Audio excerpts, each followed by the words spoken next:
예, 할렐루야. 오늘 12월 18일 금요일 날짜입니다. 오늘 본문 말씀은 베드로전서 3장 13절에서 22절 말씀 보도록 하겠습니다. 또 너희가 열심으로 선을 행하면 누가 너희를 해하리요. 그러나 의를 위하여 고난을 받으면 복 있는 자니 그들이 두려워하는 것을 두려워하지 말며 근심하지 말고 너희 마음에 그리스도를 주로 삼아 거룩하게 하고 너희 속에 있는 소망에 관한 이유를 묻는 자에게는 대답할 것을 항상 준비하되 온유와 두려움으로 하고 선한 양심을 가지라. 이는 그리스도 안에 있는 너희의 선행을 욕하는 자들로 그 비방하는 일에 부끄러움을 당하게 하려 함이라.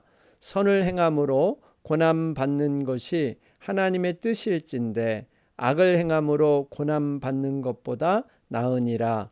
그리스도께서도 단번에 죄를 위하여 죽으사 의인으로서 불의한 자를 대신하셨으니 이는 우리를 하나님 앞으로 인도하려 하심이라.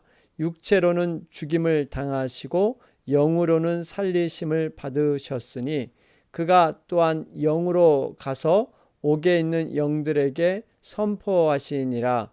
그들은 전에 노아의 날 방주를 준비할 동안 하나님이 오래 참고 기다리실 때에 복종하지 아니하던 자들이라.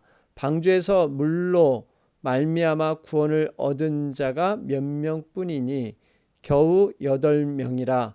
물은 예수 그리스도께서 부활하심으로 말미암아 이제 너희를 구원하는 편이 곧 세례라. 이는 육체의 더러운 것을 제하여 버림이 아니요 하나님을 향한 선한 양심의 간구니라. 그는 하늘에 오르사 하나님 우편에 계시니 천사들과 권세들과 능력들이 그에게 복종하느니라. 아멘. 우리 베드로전서 3장 13절 살펴보는 가운데 있습니다. 우리 앞에 부분이죠. 1장 13절에서 3장 12절은 과연 이 거친 세상을 특별히 믿는 자들에게 고난을 주는 세상 가운데 성도들이 이겨나갈 그 힘은 어디서 나오는가? 바로 거룩함이라고 말씀을 드렸습니다. 거룩함은 다른 세상 사람들과 뭔가 구별된다는 뜻입니다. 구분된다는 의미예요. 그러니까 우리가 세상 사람과는 분명히 뭔가 달라야 됩니다. 어떠한 언어나 말 또 행동, 생각에서 분명히 달라야 하는 모습, 그것이 거룩인 줄로 믿습니다. 그런 가운데 거룩한 삶을 산다고 해서 그러면 성도들에게 고난이 없는가? 그렇지는 않습니다. 오늘부터 4장 19절까지는 그리스도의 고난에 대한 말씀을 주고 있습니다. 그러면서 우리 13절 말씀을 보면 또 너희가 열심으로 선을 행하면 누가 너희를 해하리요. 여러분 여기서 열심으로 선을 행한다. 그러니까 선을 행하는 정도가 어쩔 수 없이 아니면 어떤 분위기와 일방적인 속에서 한 것이 아니라 굉장히 열정을 가지고 열심으로 섬긴다는 것은 열성당원들 당시에 여러분 로마에 대해서 독립을 하기 위해서 그 폭력에 항거하던 마치 우리나라의 독립운동가 같은 사람들이 있었죠. 그런 사람들을 열심당원들이라고 했는데요. 바로 그러한 열심을 의미하고 있습니다. 그러니까 선을 위해서 얼마나 열정을 가지고 마음을 다해서 행동으로 그렇게 옮기는 사람들은 분명히 너희를 헤아리어 해치지 못한다 말씀하고 있습니다. 그러면서 여러분 우리가 다윗의 모습을 보면서 다윗이 여러 가지 시련이 있었죠. 그런데 하나님의 보호, 하나님의 섭리 안에서 악인들에 의해 해를 당하지 않는 그러한 모습을 우리는 시편을 통해서 확인해 볼 수가 있습니다. 그러니까 우리가 선을 행하면 누가 너희를 해하리요. 그래서 우리가 전혀 해를 당하지 아니하고 고난이 없는가? 그렇지는 않다는 겁니다. 그러면서 14절에 말씀하고 있죠. 그러나 의를 위하여 고난을 받으면 복 있는 자니. 여기 보십시오. 분명히 의를 위해서도 고난이라는 게 있다는 거예요. 고난이라는 것이 이렇게 선을 행하는 자에게 비껴가는 것은 아니다 말씀하고 있습니다. 여러분 이것은 결국 우리가 이 땅에서 일시적인 상태의 고난을 얘기하고 있습니다. 의를 행하는 자는 오히려 고난당하는 일이 더 기쁘고 즐거운 일이다. 이렇게 얘기하는 이유가요. 사실 이 세상은 이미 사단으로 말미암아 변질된 타락된 세상이 있기 때문입니다. 공중권세 잡은 자가 이 세상을 지금 움직이는 이러한 모습에 있기 때문에 상당 부분 왜곡되고 불합리적이고 또 비정상적인 이러한 삶들이 세상이 아직 여전히 남아 있습니다. 예수님의 재림 때 이 모든 것이 정리되어야 될 부분이죠. 그래서 요한복음 12장에도 이 피조 세계가 사단이 왕노릇하는 것으로 변질되었다 이렇게 말씀하고 있습니다. 그렇기 때문에 여러분 세상의 최고의 축복은 흔히들 고난이 없는 것, 악을 행하고도 형통하게 보이는 것, 겉으로 드러나는 것이 모든 복이다 얘기를 하지만 우리는 그러한 복을 지향하지 않습니다.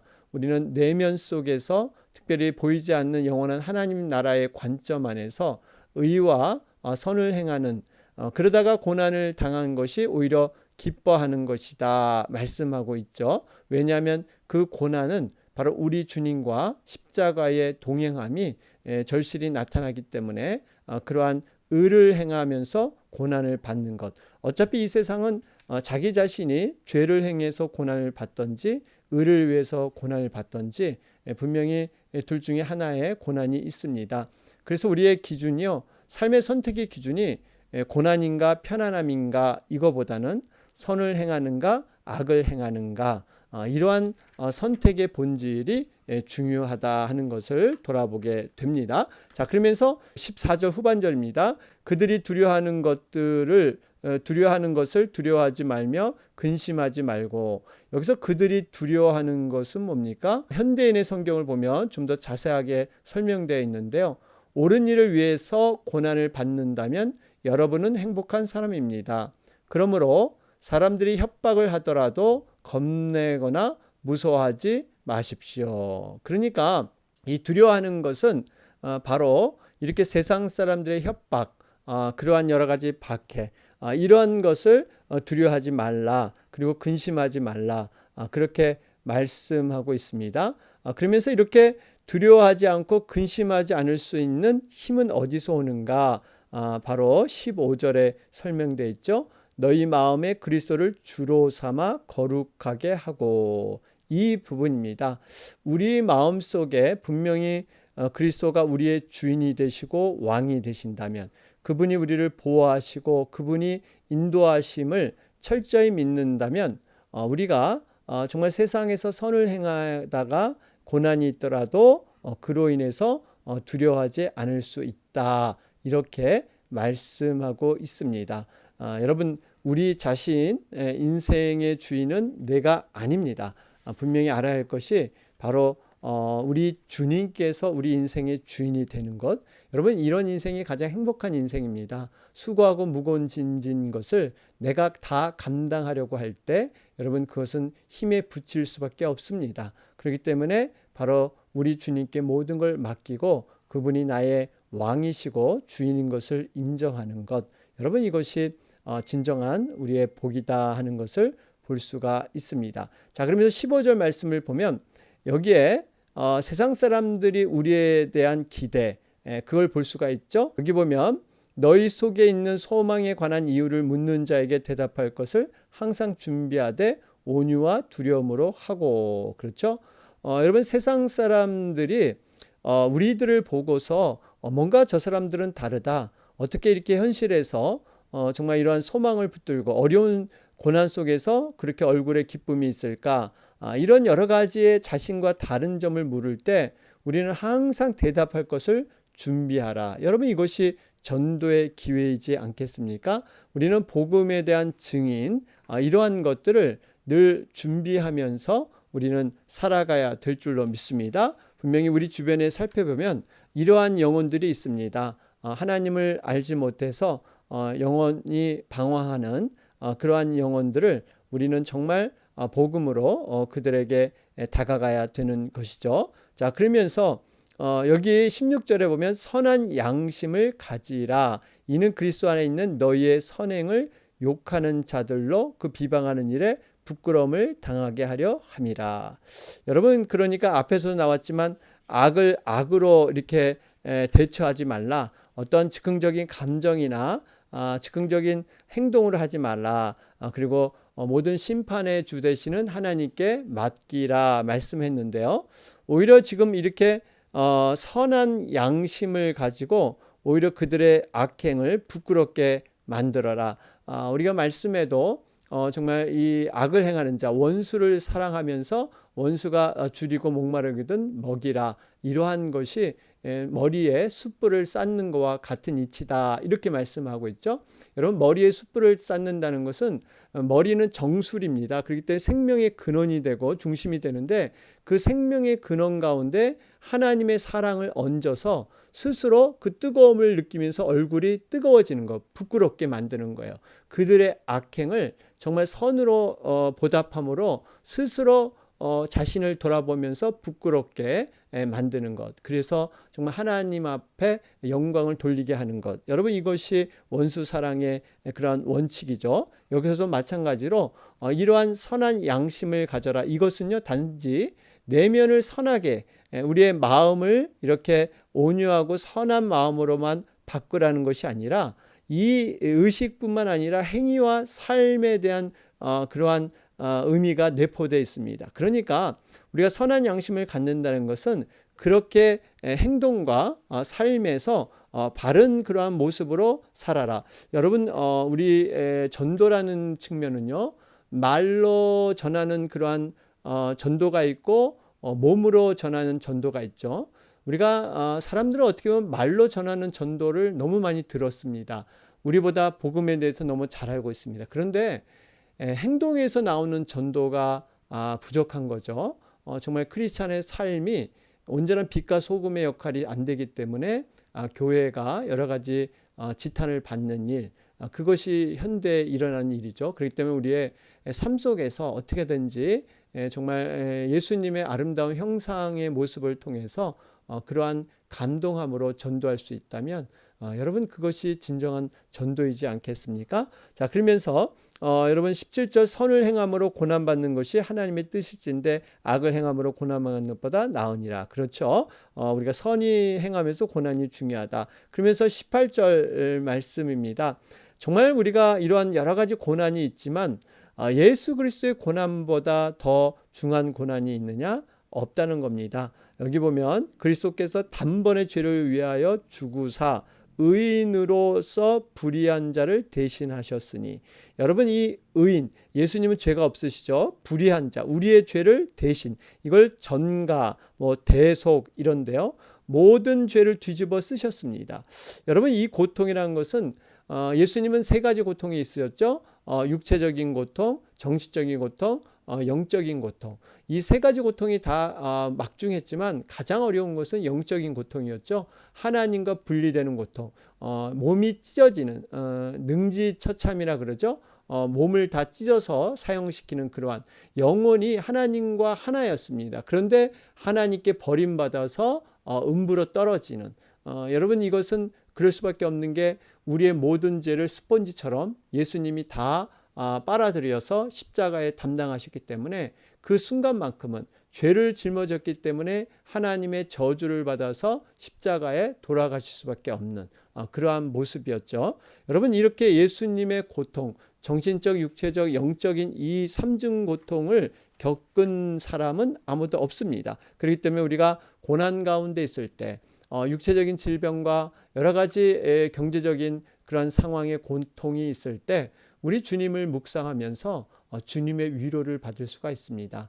주님은 상처받은 치유자가 되십니다. 모든 상처를 직접 다 체험하셨기 때문에 능히 우리를 도우시고 우리를 위로할 수 있는 그러한 분이 바로 예수 그리스도인 줄로 믿습니다. 자, 그런 가운데 여러분 18절 말씀을 보시면 의인으로서 불의한 자를 대신한 것. 여러분, 결국 의인으로서 불의한 자를 대신한다. 그러니까 뭐냐면 우리의 모든 죄를 다 제로로 만드신다는 겁니다. 의인이기 때문에 모든 죄를 다 지우개처럼 완전히 하얗게 지울 수 있는 분이 바로 우리 주님이세요.